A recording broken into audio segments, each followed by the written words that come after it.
You have now come so far that you can test electronics. So turn the machine on the side,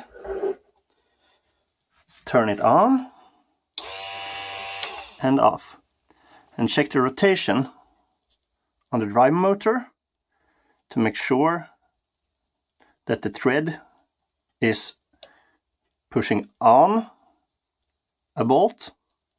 So every time that it starts or it goes into high grass, it will tighten instead of untighten. And then you can put it up and make sure that the bumper switch is correct backward and forward.